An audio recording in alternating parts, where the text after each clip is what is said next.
இன்றைக்கி நம்ம இந்த வீடியோவில் பார்க்க போகிறது கிராங்க் டூ ஹை வோல்டேஜ் படத்தை பற்றி தான். படத்துக்கு போகிறதுக்கு முன்னாடி மறக்காமல் சேனல் சப்ஸ்கிரைப் பண்ணிடுங்க. இதோட ஃபஸ்ட்டு பார்ட் இருக்குது. ஃபஸ்ட்டு பார்ட்டில் வந்து ஹீரோ வந்து ஹெலிகாப்டரில் சண்டை போட்டிருப்பாரு. அதனால் வந்து ஹீரோ வந்து ஹெலிகாப்டரில் வந்து பூமியில் விழுகிற மாதிரி சீன் காமிச்சிருப்பாங்க. அப்படி அவ்வளோ ஆழத்துலேருந்து கீழே விழுந்துமே வந்து வானத்துலேருந்து கீழே விழுந்துமே அவருக்கு வந்து உயிர் போகாத மாதிரி காமிச்சிருப்பாங்க. ஏன்னா அவரோட ஹார்ட் வந்து அந்த அளவுக்கு ஸ்ட்ராங்காக இருக்குன்னு சொல்கிறாங்க அந்த படத்தில். ஏன்னா அந்த ஹார்ட்டை வச்சு தான் இவருக்கு இந்த படத்தில் வந்து ஒரு கேம் சேஞ்சரே பண்ண போகிறாங்க. மேலேருந்து கீழே வந்து ஹாஸ்பிட்டலில் சேர்க்குறாங்க. ஹாஸ்பிட்டலில் சேர்த்ததுக்கப்புறம் அவரோட ஸ்ட்ராங்கான ஹார்ட்டை வந்து எடுக்கிறாங்க. ஹார்ட் எடுத்துகிட்டு அந்த ஹார்ட்டுக்கு உண்மையான ஹார்ட்டுக்கு பதிலாக இன்னொரு ஹார்ட்டை ஆர்டிஃபிஷியல் ஹார்ட்டை வந்து ஃபிக்ஸ் பண்ணுறாங்க. ஒரு ரோபோட் மெட்டல் பிளாஸ்டிக்கு கண்ணாடியால் செஞ்சதை வந்து ஃபிக்ஸ் பண்ணுறாங்க. இந்த ஹார்ட்டை வந்து இன்சர்ட் பண்ணுறதும் எடுக்கிறதும் வந்து ஹீரோ வந்து பார்த்துட்டு தான் இருக்கார். யார் எடுக்கிறாங்க, யார் இன்சர்ட் பண்ணுறாங்க. இதுவே வந்து இந்த படத்தில் வந்து ஒரு ஆச்சரியமான சீனாக தான் அமைஞ்சது. இவனை ஆப்ரேஷன் பண்ண டாக்டர்ஸ்லாம் வராங்க. ஹீரோ வந்து டென்ஷன் ஆகி திரும்பி ஏதாவது செஞ்சுருவானுங்க, இங்கேருந்து தப்பிக்கணும்னு சொல்லிட்டு அந்த எல்லாத்தையும் வந்து அடித்து போட்டு தப்பிக்கலான்னு பார்க்குறாரு அவர். ஹீரோவுக்கு வந்து உள்ளே மெட்டல் ஃபிக்ஸ் பண்ணியிருக்காங்க. கிட்னியாக இருந்தாலும் சரி, ஹார்ட்டாக இருந்தாலும் சரி, அப்புறம் ஒரு மெயின் பாயிண்ட்டாக இருந்தாலும் சரி. அதனால் அந்த இரும்பு ஃபிக்ஸ் பண்ணியிருக்கனால உள்ளே பேட்டரியும் ஃபிக்ஸ் பண்ணியிருக்காங்க. அந்த பேட்டரிக்கு சார்ஜ் கொடுக்கறதுக்கு தான் வந்து அந்த சின்ன பேட்டரி, மஞ்சள் கலர் பேட்டரி வந்து இந்த படத்தில் காமிச்சிருக்காங்க. அவர் சார்ஜோடு இருந்தால் மட்டும்தான் அவரோட உயிர் பிழைக்க முடியும். இல்லாட்டி மயங்கி கீழே விழுந்துருவார். ஒரு மிஷின் வந்து எப்படி சுவிட்ச் ஆன் பண்ணாமல் ப்ளக்கு போடாமல் இருந்ததுன்னா எப்படி ஆஃப் ஆயிருமோ அந்த மாதிரி வந்து இவரும் ஆஃப் ஆயிடுவார். வெளியில் இருக்க குண்டாங்கிட்ட சண்டை போட்டு, "டேய் குண்டா, எங்கடா இடம் இருக்குன்னு சொல்லி இவனை யார் வந்து ஹார்ட் வந்து டிரான்ஸ்பிளான்ட் பண்ணாங்களோ அவனோட இடம் எங்கே இருக்குன்னு சொல்லி பேர் சொல்லி கேட்குறாங்க. அந்த வில்லனோட இடத்த வந்து அந்த குண்டா இதை கேட்டாலும் அந்த குண்டா வந்து சொல்கிறான் இந்த இடத்துல தான் இருக்காங்கன்ட்டு. அப்புறம் ஹீரோ அதை கேட்டு கிளம்புறாரு. அப்புறம் வில்லனோட காரை பிக்கப் பண்ணி வில்லனோட கார்லேயே போகிறாரு. காரில் போயிட்டுருக்கும்போது அவரோட ஃப்ரெண்டுக்கிட்ட பேசுகிறாரு ஃபோன் பண்ணி. "டே, இந்த மாதிரி வந்து ஹார்ட்டை ஃபிக்ஸ் பண்ணிட்டானுங்க, இது எத்தனை மணி நேரத்தில் வேலை செய்யும்?" அப்படின்னு அந்த ஹார்ட்டை விவரித்து சொல்கிறாரு. அதுக்கு வந்து ஒரு ஃப்ரெண்டு வந்து என்ன சொல்கிறாருன்னா, "டே, உனக்கு ஃபிக்ஸ் பண்ணியிருக்கிறது வந்து ஒரு ஆர்டிஃபிஷியல் ஹார்ட்ரா. ஆர்டிஃபிஷியல் ஹார்ட்னா வந்து உனக்கு வந்து ஹார்ட்டுக்கிட்ட வந்து ஆக்சிஜனும் அப்புறம் பேட்ரி, இன்ஜின், அட்ரலினும் கொடுத்துருப்பாங்க. இந்த பேட்ரி வந்து எப்படி ஒர்க் ஆகுதுன்னு வந்து சொல்கிறாரு. இதை வந்து செல்லு உள்ள ஒன்று ஃபிக்ஸ் பண்ணியிருப்பாங்க. அது ஆட்டோமேட்டிக்காக சார்ஜ் ஆகும். அந்த சார்ஜ் ஆகுதுன்னா வெளியில் வந்து நீ கரண்ட்டை வந்து பாஸ் பண்ணணும் அப்படின்னு சொல்லியிருப்பாங்க." அப்புறம் காரில் போயிட்டுருக்கும்போது வந்து ஆப்போசிட் காரில் வந்து இன்னொருத்தன் வரான். அவங்ககிட்ட வந்து இந்த ஏரியாவை சொல்லி, "இங்கே தான் அந்த வில்லன் இருக்கான், அவன் எங்கே இருக்குன்னு தெரியுமா, எவ்வளோ தூரம்?" அப்படின்னு கேட்குறான். அதுக்கு அந்த காருக்காரன் என்ன சொல்கிறான், "என்ன ரேஸ் வச்சுக்கலாமா? இந்த ரேஸில் ஜெயிச்சானா நீ வந்து நான் இடக்கிற இடத்த அட்ரஸை வந்து நான் சொல்கிறேன் உனக்கு" அப்படின்னு ஹீரோ கிட்ட சொல்கிறான். அது ஹீரோ வந்து என்ன பண்ணுறான்னு பாருங்க. ஹீரோ வந்து கார் கண்ணாடியை பிடிச்சிட்டு வந்து விழுகிற மாதிரி ஒரு சீன் வந்திருக்கும். அந்த சீனில் பார்த்தீங்கன்னா வந்து அவர் ரேஸ் வச்சு தான் வந்து கீழே போய் விழுந்தார் அந்த மாதிரி காமிச்சிருப்பாங்க. அதுக்கப்புறமா தான் பக்கத்து காருக்காரன் வந்து சொல்லுவான், "இந்த மாதிரி அட்ரஸ் வந்து இங்கே இருக்குது, நீ போய்க்கோ" அப்படின்னு சொல்லுவான் ஹீரோ கிட்ட. ஹீரோ வில்லனை தேடி வீட்டுக்குள்ளே போவார். வீட்டுக்குள்ளே போனதுக்கப்புறம் தான் ஒவ்வொருத்தனாக கண்ணாடியை உடச்சிட்டு வந்து வெளில வந்து விழுவான். அதுலேருந்து காமிச்சிருப்பாங்க ஹீரோ வந்து உள்ளே தான் அடிச்சிட்ருக்காருன்னு. ஃபைட் பண்ணி ஒவ்வொருத்தரையாக கேட்டுட்ருப்பாரு. நம்ம ஹீரோவுக்கு பக்கத்தில் இருக்க பொண்ணு வந்து ஹீரோ வந்து ரொம்ப பிடிக்கும். தலான்னு சொல்லி கூப்பிடும். அப்புறம் அந்த ஹீரோ வந்து எதனால் வந்து அவருக்கு பிடிக்கும்னா, ஒரு குண்டை வந்து இவன்கிட்ட வம்பிழுத்துட்ருப்பான். அந்த குண்டங்கிட்டேருந்து காப்பாற்றனால பிடிக்கும். அது மட்டும் பத்தாது, இவனுங்க வேறு வம்பிழுத்துட்ருப்பானுங்க 2 பசங்களும். இந்த 2 பசங்களும் ஒரு வெளுத்து வாங்கினனால வந்து அந்த பொண்ணுக்கு வந்து பிடிக்க ஆரம்பிச்சிடும். அப்புறம் அந்த பொண்ணு வந்து தலையான ஹீரோவை தான் வந்து ஃபாலோ பண்ணிக்கிட்டே இருக்கும் எல்லா இடத்துலையும். அது ஒவ்வொரு படத்தோட சீன்லேயும் வரும். அப்போ நான் உங்ககிட்ட சொல்கிறேன். அதுக்கு அடுத்த சீனில் பார்த்தீங்கன்னா, ஹீரோ வந்து அந்த சின்ன பொண்ணுக்கிட்ட கேட்டு ஒரு பப்புக்கு போகிறாங்க. அந்த பப்பில் வந்து தன்னோட ஹீரோயினை வந்து மீட் பண்ணுறாங்க. ஃபஸ்ட்டு பார்ட்டில் பார்த்த ஹீரோயினை. அந்த ஹீரோயினை வந்து டான்ஸ் ஆடிட்டுருக்காங்க. அப்போ ஹீரோயின் கிட்ட கேட்டப்போ, "ஏன் நீ இங்கே இருக்கேன்னு?" கேட்டப்போ, "இல்லை, நீ செத்துட்டேன்னு நினச்சேன். அதனால தான் நான் வந்து இந்த மாதிரி வேலைக்கு போயிட்டுருக்கேன்" அப்படின்னு சொன்னாங்க. "செத்துட்டேனே நான் உண்மையாலுமே நினச்சேன். அதனால தான் இந்த மாதிரி டான்ஸ் ஆடிட்டுருக்கேன்" அப்படின்னாங்க. "இனிமேல் அந்த மாதிரிலாம் பண்ணாத, என் கூடயே வந்துடு" அப்படின்னு சொல்லிட்டு கோட்டை வந்து பொத்தி ஹீரோ வந்து கூட்டிகிட்டு போகிறாங்க. அப்போ இடையில வந்தவனே வந்து மூக்குலேயே 4 குத்து குத்தி ஹீரோயின் வந்து கூப்பிட்டு போகிறாங்க. தலைவன் என்ன பண்ணுறான், மெயின் பாயிண்டில் ஃபிக்ஸ் பண்ணியிருக்க பேட்டரிக்கும் அப்புறம் ஹார்ட்டுக்கும் எல்லாத்துக்குமே வந்து பவர் கொடுக்குறான். எலக்ட்ரிக் ஷாக் பேட்டரியை வச்சு பவர் கொடுத்தா தான் வந்து அவன் உயிரோடு இருப்பான். அப்புறம் கான்சியஸாகவும் இருப்பான். அப்புறம் அந்த 2 பொண்ணுங்களையும் காரில் ஏற்றிட்டு கொண்டு போகிறான். அப்புறம் அவங்க போயிட்டுருக்க வழியில் வந்து இடையில வந்து ஆர்ப்பாட்டம் பண்ணுறவங்களாம் வந்து குவிக்கிறாங்க. எதுக்காக ஆர்ப்பாட்டம் பண்ணுறாங்கன்னா, ஃபோனுக்காக வந்து ஆர்ப்பாட்டம் பண்ணுறாங்க. அதுக்காக வந்து புரியுறாங்க. அப்புறம் "நீங்கள் அதிகமாக எங்களுக்கு பணம் கொடுக்கணும், சம்பளம் கொடுக்கணும்" அப்படின்னு ஆர்ப்பாட்டம் பண்ணிகிட்ருக்காங்க. போராட்டம் பண்ணிகிட்ருக்கும்போது வந்து ஹீரோ வந்து காரை விட்டு வெளில போகிறாரு. எதுக்காக பார்த்தீங்கன்னா, போலீஸும் பின்னாடியே துரத்திட்டு வந்துட்டாங்க. ஏன்னா நிறையா நியூஸில் வந்து போயிட்டுருந்தது, இந்த மாதிரி மொட்டை தான் வந்து எல்லா கிரைமும் பண்ணிகிட்ருக்காருன்ட்டு அதனால் அது பயங்கர ட்ரெண்டிங் ஆயிடுச்சு. அப்புறம் தலைவன் வந்து போலீஸ்கிட்டேருந்து ஓடிட்டு இருக்கும்போது வந்து ஒரு நாயை பார்க்குறாரு. நாய்க்கு வந்து பெல்ட் அமுத்தி அவனுக்கு கரண்ட் ஷாக் கொடுத்துட்ருக்காங்க. அந்த கரண்ட் ஷாக் ஒயர் எடுத்து இவர் கழுத்தில் போட்டுக்கிறாரு. போட்டு கரண்ட் ஷாக் கொடுங்கடா எனக்கு அப்படிங்கிறாரு. அப்போனா தான் அவருக்கு வந்து பேட்டரி வந்து சார்ஜ் பண்ண முடியும். இவர் வந்து கரண்ட் ஷாக் கொடுங்கடா, என்ன ஏற்றுங்கடான்னு சொல்லிட்டுருக்காரு. ஏன்னா பேட்டரி வந்து அவருக்கு ஃபில் ஆகிறக்கு. அப்புறம் இந்த ரிமோட் கண்ட்ரோலில் வாங்கி இவருக்கு தனக்கு தானே வந்து ஷாக் கொடுத்துக்கிறாரு பயங்கரமாக. அப்புறம் வந்து பின்னாடி போலீஸ் துரத்திட்டு வரதை பார்த்தாங்க. போலீஸ் துரத்திட்டு வர பார்த்தோன்னா நாய் வந்து போலீஸ் அக்காவாக போயிடும். அப்புறம் ஹீரோ வந்து அந்த இடத்த வந்து தப்பிக்க பார்ப்பாரு. இந்த சீனில் ஹீரோ வந்து போலீஸ்கிட்ட வந்து மாட்டிப்பார். அப்போ இவன் வந்துடுவான். இவன் ஏன்னா கைலானோட தம்பி. ஃபஸ்ட்டு பார்ட்டில் வந்து இவங்க அண்ணன் வந்து செத்துருப்பான். அவனோட தம்பி தான் இவன். தம்பி வந்து அவங்க அண்ணனை கொண்டவனுங்க எல்லாத்தையும் பழி வாங்கணுன்னு தான் வந்திருப்பான். அவன் வந்து ஹீரோக்கு ஹெல்ப் பண்ண வந்திருப்பான். ஏன்னா ஹீரோ வந்து அவனுக்கு தெரிஞ்சவன் தான். அவங்க அண்ணனுக்கு வந்து சப்போர்ட்டாகவும் ஃப்ரெண்டாகவும் ஹெல்ப் பண்ணுறவன் இருந்தவன். அதனால தான் வந்து நம்ம ஹீரோவுக்கு வந்து ஹெல்ப் பண்ணுறதுக்காக வந்திருப்பான் பைக் எடுத்துகிட்டு. இந்த பையனுக்கு வந்து ஒரு சிக்கல் இருக்குது. ஏன்னா அவனுக்கு வந்து ஃபிக்ஸ் வந்துடும் வழிபாட்டம். பைக்கில் போயிட்டுருக்கும்போது வழி பண்ணி விட்ருவான். வழி பண்ணிவிட்டு இவன் வழி பண்ணதை மட்டும் பார்த்தாம ஹீரோவையும் சேர்த்து ஆட்ட ஆரம்பிச்சிருவான். ஹீரோவை சேர்த்து ஆட்டி வண்டியை சாய்ச்சி விட்டு கவுத்து விட்ருவான் வண்டியை. தான் வண்டியில் வரும்போது தான் வந்து ஹீரோ கொஞ்சம் சொல்லிகிட்டே வந்திருப்பான். நான் வந்து இந்த மாதிரி எங்கள் அண்ணன் கொண்டவனுங்களை வந்து பழி வாங்குறதுக்காக தான் வந்திருக்கேன் அப்படின்னு சொல்லிகிட்டே வந்திருப்பான். அப்புறம் ஹீரோ வந்து பைக்லேருந்து கீழே வந்ததுக்கப்புறம் வந்து என்னடா இது காக்கா வலிப்பை விட பயங்கரமாக இருக்கே அப்படின்னு சொல்லிட்டு அந்த இடத்த வந்து எஸ் ஆகிருப்பார். சரிடா இப்போ அந்த அடியால் வந்து எங்கடா இருக்கான்ட்டு வந்து இந்த பையன்கிட்ட கேட்டு அப்புறம் அந்த இடத்துக்கு வந்து போவார். அந்த இடம் எந்த இடம்னு பார்த்தீங்கன்னா அது ஹார்ஸ் ரைடிங் பண்ணுற இடம் தான். ஹார்ஸ் ரைடிங் பண்ணுற இடத்துல இவருக்கு என்னடா வேலை, இவர் என்னடா அந்த கண்ணாடிக்கு பக்கத்தில் நின்றுருக்காருன்னு பார்க்குறீங்களா? ஏன்னா வந்து அவர் ஃப்ரெண்டுக்கு வந்து ஃபோன் பண்ணி கேட்டிருப்பாரு, எனக்கு வந்து பேட்டரி திரும்பி கம்மியாக இருக்க மாதிரி. அப்போ வந்து அவர் ஃப்ரெண்டு என்ன சொல்கிறாருன்னா, இன்னொருத்த மேலே உரசும் போதும் வந்து நமக்கு எனர்ஜி கிடைக்கும், அது ஹீட் ஆகும். இன்னொருத்தர் கட்டி பிடிக்கும் போதும் வந்து நம்ம ஹீட் எனர்ஜி வந்து உள்ளே ஃபார்ம் ஆகும், அதனாலே பேட்டரி சார்ஜ் ஆகும். அதுக்கு பேர் தான் ஃப்ரிக்ஷனு. உராசும் போது வந்து வராது. ஏன்னா இந்த காட்டு வாசிங்கெலாம் வந்து கல்லை பற்றி தீ உராசி தீ பற்ற வைப்பாங்க பார்த்தீங்களா? அந்த மாதிரி ஹீட்டு வந்து பாடியில் எனர்ஜி ஃபார்ம் ஆகும்னு வந்து அவர் ஃப்ரெண்டு சொல்லியிருப்பார். அதனால தான் வந்து பக்கத்தில் இருக்கிறவங்கள்ட்ட வந்து உரசிக்கிட்டே இருப்பார் ஹீரோ. தலைவன் ஒரு கிழவியை பார்ப்பார். அந்த கிழவியை வந்து விட்டு வைக்க மாட்டார். அந்த கிழவியை வந்து உரச ஆரம்பிச்சிருவார். உரச ஆரம்பிச்சதுக்கப்புறம் வந்து கேர்ள் ஃப்ரெண்டு வந்துடுவாங்க. கேர்ள் ஃப்ரெண்டு வந்து பார்த்தா அதே ஷாக்காயிருவாங்க அவங்களே. சரிடா பாட்டியை உரசினது போதும், என்னை வந்து உரசனை வந்து கேர்ள் ஃப்ரெண்டு வந்து அவங்கள பிடிச்சி இழுத்துருவாங்க. இவர் பாட்டிக்கிட்ட வந்து தப்பாக நடந்துக்கிறத பார்த்து போலீஸ் எல்லாருமே வந்துடுவாங்க. அப்புறம் வந்து கேர்ள் ஃப்ரெண்ட் வந்து சமாளிச்சிருவாங்க. இவன் கொஞ்சம் லூஸு அப்படின்ட்டு வந்து சமாளிச்சிருவாங்க. அது மட்டும் இல்லாமல் ஹீரோ வந்து அந்த சீனில் வந்து வில்லனை பார்த்துருவான். அந்த அடியாளை பார்த்துட்டு அவன் பின்னாடி வந்து ஃபாலோ பண்ண ஆரம்பிப்பான். அந்த அடியாள் போகிறது வந்து அவர் கண்ணில் பட்டுரும். அவர் வாட்ச் பண்ணிக்கிட்டே இருப்பார், அவன் எப்படி ஃபாலோ பண்ணலான்ட்டு. அதுக்குள்ளேயே வந்து கேர்ள் ஃப்ரெண்ட் வந்து தடுத்துருவாங்க. அப்புறம் வந்து ஹீட் எனர்ஜி வந்து ஃபிக்ஷன் மூலமாக ஹீரோயின் வந்து கொடுத்துட்ருப்பாங்க ஹீரோவுக்கு. அப்புறம் அவர் ஹார்ட்டில் வர ரத்தத்தை பார்த்து அந்த ஆப்ரேஷன் சர்ஜரி பண்ண அந்த கோடை பார்த்து வந்து பயந்துருவாங்க. பயந்து தெரிச்சு படிக்கட்டிலே விழுந்தோன்னே வந்து ஹீரோவும் எழுந்திரிச்சு வருவார். அப்புறம் ஹீரோ வந்து படிக்கட்டுலேருந்து விழுந்துருவார். அங்கே ஸ்டெப்ஸ்லேருந்து ஒவ்வொருத்த மலையை அடித்து வந்து கிரவுண்டில் போய் விழுவார். ஹீரோயினை வந்து அவங்க பின்னாடி ஃபாலோ பண்ணிகிட்டே போவாங்க அவங்கள பிடிக்கிறக்காக. அப்புறம் 2 பேர் கிரவுண்ட்லேயே வந்து ஷோ காட்டுவாங்க. அதுக்கப்புறம் பார்த்தீங்கன்னா ஹீரோ வந்து வில்லனை தேடி ஓடுவார்.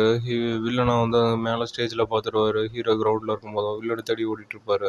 அப்போ அந்த அண்ணன் கையலான வந்து கொண்டவனை வந்து கொல்றதுக்காக வெயிட் பண்ணி வித்தையெல்லாம் காட்டும். அந்த வித்தையெல்லாம் செட் ஆகாது. ஏன்னா திரும்பியும் வந்து அவனுக்கு வலிப்பு வந்துடும். வலிப்பு வந்ததுக்கப்புறம் வந்து ஹீரோ பின்னாடி ஃபாலோ பண்ணிட்டு வருவார். ஹீரோ பின்னாடி ஃபாலோ பண்ணிட்டு வந்ததுக்கப்புறம் வந்து அவர் அண்ணன் சொல்லுவான்னா, நீங்களாம் எதுக்குமே உருப்பட மாட்டியாடா, இதை கூடயும் பிடிக்க முடியாதா அப்படின்னு வந்து கேட்பாரு அந்த பையன்கிட்ட. அப்புறம் அந்த வில்லன் வந்து தப்பிச்சு காரில் ஏறி ஓடிடுவான். வில்லன் தப்பிக்கிறதுக்காக வந்து கார் வெஹிக்கிள் பிளாட்ஃபார்மில் வந்து ஏறி காரை ஓட்டிகிட்ருப்பான். அப்போ ஹீரோ வந்து பில்டிங் டு பில்டிங் வந்து ஜம்ப் பண்ணுவார். ஜம்ப் பண்ணி வந்து அவன் காரை வந்து ட்ராக் பண்ணி பிடிப்பார். அவன் கார் மேலேயே வந்து ஜம்ப் பண்ணி அவருக்கு வந்து ஷோ காட்டுவார். பையன் மிரண்டு போய் அப்புறம் கார்லேருந்து கீழே ஏற்றி விட்டு போயிடுவான் ஹீரோவை. அப்புறம் ஹீரோவோட வந்து அந்த காரையே பார்த்த மாதிரி படுத்து கிடப்பார். அப்புறம் அந்த பையன் வந்து வருவார் ஹீரோ தேடி. அப்போ ஹீரோ வந்து அந்த பையன்கிட்ட சொன்னார், உன் உதவியெல்லாம் எனக்கு தேவையில்லை, நானே இதை பார்த்து முடிச்சுக்கிறேன் அப்படின்னு சொல்லுவார். அதுக்கப்புறம் போலீஸ்லாம் அவங்கள தேடி வந்துடும். போலீஸ்லாம் அவங்கள தேடி அதுக்கப்புறம் ஒரு குண்டு பாபுஜி வந்து வாங்க வந்து காரில் ஏறுங்க அப்படின்னு ஹீரோவோட தம்பிக்கிட்டேயும் வந்து சொல்லுவார். இவர் காரில் ஏறி உட்காந்தோன்னே, ஏன் என்ன விஷயமா வந்து இங்கே வந்திருக்கு, என்னத்தை தேடி வந்திருக்கு அப்படின்னு கேட்பாரு. நீ தானே அந்த தூரத்துலேருந்து கீழே வந்தவன், எங்கள் மாஸ்டருக்கு வந்து நாங்கள் தான் வந்து உன் ஹார்ட் எடுத்து ஃபிக்ஸ் பண்ணியிருக்கோம், அந்த ரோபோ ஹார்ட்டை வந்து கொடுத்தது நான் தான் அப்படின்னு வந்து ஹீரோ கிட்ட வந்து சொல்லிட்டு இருப்பாரு தன்னை பற்றி. அப்புறம் நான் இந்த மாதிரி அவனை கொல்லலாம் தான் வந்திருக்கேன் அப்படின்னு வந்து ஹீரோ சொல்லும்போது வந்து அந்த குண்டா என்ன சொல்கிறான்னா, இல்லை உன்னால் கொல்ல முடியாது, உன்னை கொல்றதுக்கு முன்னாடி நாங்கள் உங்களை கொன்றுவோம். ஏன்னா அந்த டீமில் வந்து எங்கள் மாஸ்டரோட இருந்தது நான் தான், நீ எவனை கொல்லணும்னு நினைக்கிறியோ அவன் கூட இருந்ததே நான் தான் அப்படின்னு வந்து ஒரு ஃப்ளாஷ்பேக்கை போட்டு காட்டுவாங்க. அப்புறம் அவன் கூடயே தான் நிற்பார் அந்த குண்டை. அதனால் வந்து இவர் சுதாரிச்சிருவார் ஹீரோ. ஹீரோ வந்து சுதாரிச்சுட்டு இவனுங்க நம்மளை போடுறதுக்கு முன்னாடி நம்ம அவனுக்கு போட்டாங்கண்டா அப்படின்ட்டு வந்து களத்தில் இறங்கிடுவார். களத்தில் இறங்கிட்டு கார்லேயே அவனுங்க கதையை வந்து துவம்சம் பண்ணிவிட்டு காரை விட்டு இறங்குவார். காரை விட்டு இறங்கினா பக்கத்தில் வந்து ஒரு கரண்ட் கம்பம் இருக்கும். அந்த கரண்ட் கம்பத்தோட இது பாக்ஸை ஓப்பன் பண்ணி அவருக்கு தானே ஷாக் கொடுத்துருப்பாரு. ஷாக் கொடுத்தா அவருக்கு பேட்ரி கிடைக்கும். இவர் அடிக்கிற ஹை வால்டேஜ் ஷாக் எடுத்துகிட்டு அப்புறம் கீழே போய் விழுவார். இந்த கெட்டவனோட மெயின் ஆள் ஒருத்தன் வந்து இருப்பான். உன்னால் கூட அவனை அடிக்க முடியலையாடா அப்படின்ட்டு இருப்பான். அப்போ நான் என்ன சப்பான்னு நினச்சிட்டானா அப்படின்பா. அதுக்கு தனக்கு தானே வந்து பனிஷ்மெண்ட் கொடுப்பான் அந்த கெட்டவன். அந்த பனிஷ்மெண்ட்டே வந்து இவர் அறுத்துட்டு அதை நிப்பில் இருக்க சொல்லுவான். நிப்பில் அறுத்துட்டு வந்து அடுத்த வேலையை பார்க்க சொல்லுவான் எல்லாத்தையும். அதான் உனக்கான பனிஷ்மெண்ட் அப்படிம்பா. ஏன்னா நீ பொட்டையா கொலையா வெளியில் வந்துட்ட அப்படிம்பா கேட்டான்.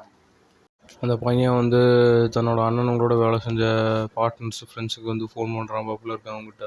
நான் ஃபோன் பண்ணி எங்கே இருக்கீங்க நீங்கள், எனக்கு வந்து அடியாளுங்க தேவைப்படுறாங்க, இவ்வளோ பேர் வேணும், அப்புறம் தான் எங்கள் அண்ணனை தீர்த்தவனை வந்து நான் பழி வாங்க முடியும் அப்படிங்கிறான்.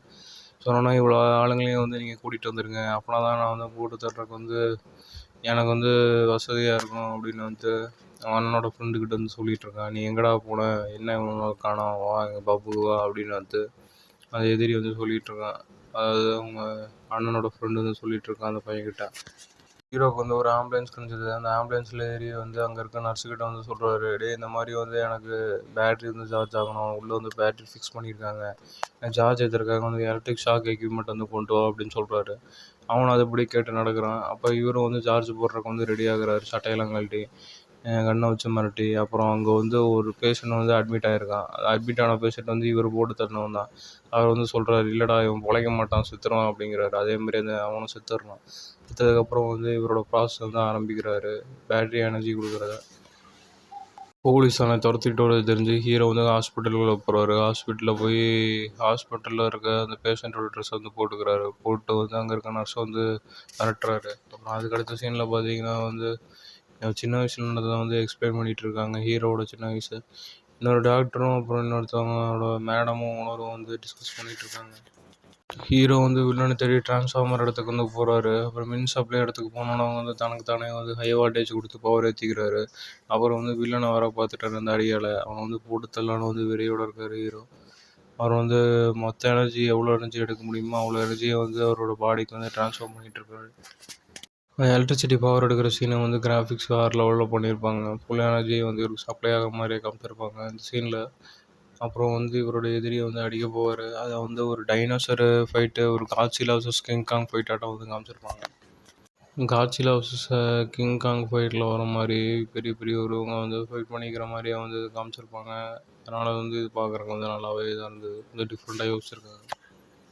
அப்புறம் ஹீரோவுக்கு வந்து அந்த வில்லங்கிட்ட இருந்து அந்த டப்பா கிடைக்குது. அந்த டப்பாவில் இவரோட ஹார்ட் இருக்குன்னு பார்க்குறாரு. ஆனால் ஹார்ட் இல்லை, டப்பா வந்து டம்மியாக தான் காலியாக தான் இருந்தது. அப்போ வந்து அவங்ககிட்ட கேட்குறாரு, அப்போ என் ஹார்ட் எங்கே அப்படின்னு கேட்குறாரு. ஹார்ட் எங்கேன்னு சொல்லலைன்னா இதை வச்சும் மண்டையை பிளந்துருவேன் அப்படிங்கிறாரு. ஹீரோ வந்து ஹீரோவோட ஃப்ரெண்டுக்கு வந்து ஃபோன் பண்ணுறாரு. ஃபோன் பண்ணிகிட்டு இருக்கும்போது வந்து அவர் பாத்ரூமில் இருக்கார். சொல்கிறாரு, என்ன கேட்குறாருன்னா, என் ஹார்ட்டை வந்து இப்போ எவனோட உடம்புல இருக்கானோ அவனை வந்து நீங்கள் வந்து மயக்கணும், அவனை எப்படியாவது வந்து கைவசப்படுத்தணும் அப்படின்னு வந்து என்னோடய ஃப்ரெண்டுக்கிட்ட வந்து கேட்குறாரு. அதுக்கு நான் ஏற்கனவே ஆளை ஃபிக்ஸ் பண்ணிட்டேன், அவன் அங்கே தான் போயிட்டுருக்காங்கிற அடுத்த சீனில் வந்து ஒரு பிளாக் பொண்ணை வந்து காட்டுறாரு. அந்த பொண்ணை வந்து யாரை வந்து மயக்கணுமோ அவங்கள தேடி வந்து போயிட்டுருக்கு. இப்போ என் ஹார்ட் எங்கே இருக்குன்னு சொல்ல போறியா இல்லையான்னு கேட்கும்போது வந்து அவன் சொல்லாமல் இருந்தான். அப்போ வந்து ஹீரோ வந்து ஒத்தவரில் எடுத்து காமிச்சார். என்னடா ஒத்தவரத்துலேருந்து புல்லட் வருதுன்னு வந்து அவரே ஷாக் ஆகிற அளவுக்கு பார்த்தாரு. ஆனால் வந்து அவரோட வரல வந்து புல்லட் கிடையாது இது, ஏன்னா புல்லட்டே வரலேருந்து வராது. அப்புறம் ஷாக் ஆகி பார்த்தப்ப நீங்களே ஷாக் ஆகிருப்பீங்க. ஏன்னா அந்த புல்லட் வந்து வந்தது தனக்கு பின்னாடி இருக்க மொட்டத்தலை காட்டுவாசி தான். அவன் தான் வந்து ஹீரோவை போட்டு தள்ளலான்னு வந்திருப்பான். அவங்ககிட்ட இருந்த வந்து புல்லட்டு தான் அது. அப்புறம் ஹீரோ வந்து அவனுங்களை வந்து போட்டு தள்ளிட்டு அப்புறம் அந்த இடத்த விட்டு போகலான்னு வந்து பார்ப்பாரு. அதுக்கு அடுத்த சீனில் வந்து இவங்க ஒரு பொண்ணு வந்து புக் பண்ணாங்களே, அந்த பொண்ணு வந்து தன்னோட வேலையை வந்து பார்க்க ஆரம்பிச்சிடும். அந்த ஹார்ட் வந்து யாரோட உடம்புக்குள்ளே இருக்குன்னா அந்த கிழவனோட உடம்புக்குள்ள தான். அந்த கிழவனை வந்து மயக்கம் வந்து ட்ரை பண்ண ஆரம்பிச்சிடும். ஹீரோவோட சின்ன வயசு ஃப்ளாஷ்பேக் வந்து கொண்டு வந்துருவாங்க. ஹீரோ சின்ன வயசுல வந்து எப்புட்ருந்தான், குறும்புத்தனமா இருந்தானா, இல்ல நல்லவனா இருந்தானா அப்படின்ட்டு வந்து அவங்க அம்மாவுக்கும் பையனுக்கும் டிஸ்கஷனா வச்சு ஒரு இன்டர்வியூவாட்டம் எடுத்துட்டு இருப்பாரு. ஹீரோ வந்து நடுக்கடல்ல வந்து கால்ல வந்து கயித்த கட்டி போட்ல வந்து எடுத்துட்டு போயிட்டுருப்பானுங்க. போட்ல எடுத்துட்டு போயிட்டுருக்கறத மட்டும் வந்து அப்படியே ஒண்ணு கழிச்சிட்டு இருப்போம். புஷ்பா 2 படத்துல வர மாரி, அல்லு அர்ஜுன் பண்ற மாரி. அடுத்த சீன்ல வந்து ஹீரோ வந்து எல்லா நியூஸ்லயும் வந்து காட்டுறாங்க. ஹீரோ மட்டும் காட்டாம இவன் கிரவுண்ட்ல ஹார்ஸ் ரைடிங் கிரவுண்ட்ல வந்து இவங்க ஹீரோவும் ஹீரோயினும் போனனால ஹீரோயினை வந்து விசாரணைக்கு கூப்பிட்டு வச்சிருக்காங்க. விசாரணைக்கு கூப்பிட்டு வச்சு இவங்களையும் ஜெயிலில் அடைச்சிட்டாங்க. ஜெயிலில் அடைக்கிறதுக்கு முன்னாடி விசாரணை மேற்கொண்டுட்டு இருக்காங்க. நீ இந்த மாதிரி தானே இவங்க கூட தானே சுத்திட்டு இருக்க, நீ உண்மையை சொல்லு, அவன் யாரு, நீ யாரு, உனக்கு என்ன சம்மந்தம், உன்னோட ஹீரோ மட்டும் இங்கே வரலாட்டி நீ அவ்வளோதான், நடந்த ஜெயில் தான் அப்படின்னு சொல்லி மிரட்டிட்டு இருக்காங்க அந்த பொண்ணை. ஹீரோ வந்து தரன்னு இழுத்துட்டு வரானுங்க. அது எதனாலன்னு பார்த்தீங்கன்னா, அவரை வந்து போட்லேருந்து தண்ணியில் கயிறை கட்டி இழுத்துட்டு வந்துட்டதுக்கப்புறம் எங்கே இழுத்துட்டு வந்தாங்கன்னு பார்த்தீங்கன்னா, அது வில்லனோட கோட்டைக்கு தான். இதாங்க கிளைமாக்ஸ் எண்டு.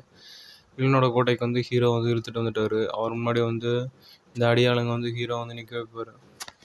தன்னோட தம்பியை பற்றி வந்து வில்லன் ஹீரோ கிட்ட வந்து சொல்லிட்டு இருப்பாரு. அவன் அவ்வளோதான்டா, செத்துட்டான், என் கையில் தானே செத்தான், ஏன்னா அவனுக்கு இதெல்லாம் தேவை தான் அப்படின்னு வந்து ஹீரோ சொல்லிட்டு இருப்பாரு. ஏன்னா ஃபர்ஸ்ட் பார்ட்டில் வந்து அவனை வச்சு செஞ்சுருப்பாரு ஹீரோவை, அதனால தான் அதெல்லாம் சொல்லிட்டு இருப்பாரு. ஏன்னா அவர் வில்லன் வந்து சொல்லிட்டு இருப்பாரு, நான் அவனை போட்டு தள்ள விட மாட்டேன், ஆனால் போட்டு தள்ளுறதுக்கு முன்னாடி வந்து உன்னை அணுவணும் சித்திரை அனுபவிச்சு தான் வந்து கொல்லணும், அப்படி தானே என் தம்பியை நீ கொண்ட அப்படின்னு கேட்குறாரு. என் தம்பி வந்து இப்போ தம்பியோட நிலைமையை பார்த்தியா அப்படின்னு வந்து காட்டுறாரு ஹீரோக்கு. தம்பியோட தலை மட்டும் இருக்குது. தலை மட்டும் ஒரு மீன் தொட்டி ஆட்டம் தண்ணிக்குள்ளே ஒரு லிக்விடுக்குள்ளே இருக்குது. அந்த லிக்விடில் வந்து ஃபுல்லாக பைப்பாக கனெக்ட் பண்ணி வச்சுருக்காங்க. அப்புறம் அவனுக்கு சாட்டை அடி வந்து ஹீரோ வந்து அடிக்க போகிறாங்க. ட்ரிபிள் படத்தில் வர மாதிரி எல்லாம் அடின்னு பின்னாடி முதுகுக்கு பின்னாடி அடிக்க போகிறாங்க. என் தம்பியை பண்ணதுக்கு இதாண்டா நீ அனுபவிக்கணும்டா, ஒவ்வொரு சித்திரவதையாக அனுபவிச்சு நீ சாகணும் அப்படின்னு வந்து வில்ல வந்து சொல்கிறான். அது ஹீரோ வந்து வந்து உன்னையும் போட்டு தள்ளுவான்டா, அதுக்கப்புறம் தம்பியை போட்ட மாதிரி அப்படிங்கிறான். ஏன்னா நீ போட முடியாதுடா, ஏன்னா என் கண்ட்ரோலில் தான் நீ இருக்க அப்படின்னு சொல்லிகிட்டு இருக்கான்.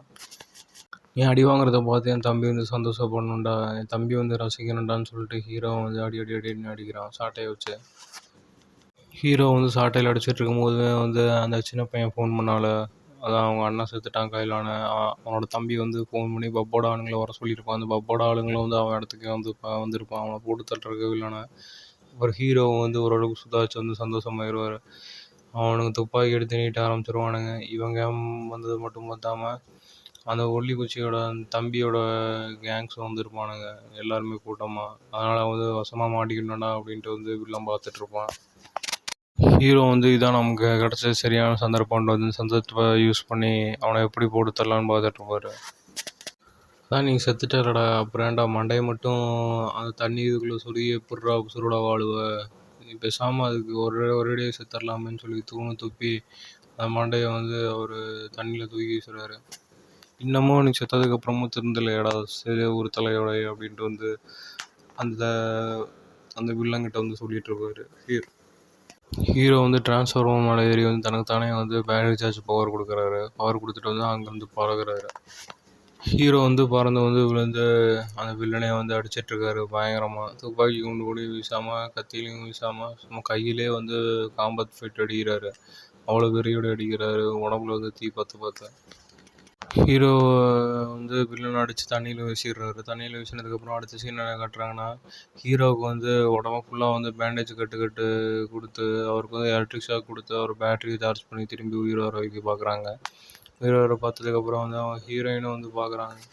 அவங்களால தாங்க முடியல, தன்னோட ஹீரோ வந்து எகிப்து மம்மியாட்டம் வந்து கட்டு போட்டிருக்காரு. அதனால் வந்து வெளில அனுப்புகிறாங்க டாக்டர்ஸ் எல்லாம். கடைசியில் வந்து ஹீரோ வந்து கண்ணை முழிக்கிற மாதிரி காட்டுறாங்க, அந்த போஸ்ட் கிரெடிட் சீனில் காட்டுற மாதிரி. அப்புறம் ஹீரோ வந்து திரும்பியும் வருவார், விக்ரம் படத்தில் வர மாதிரி டடான் டான் டடான் டான் அப்படின்னு வந்து படத்தை முடிக்கிறாங்க.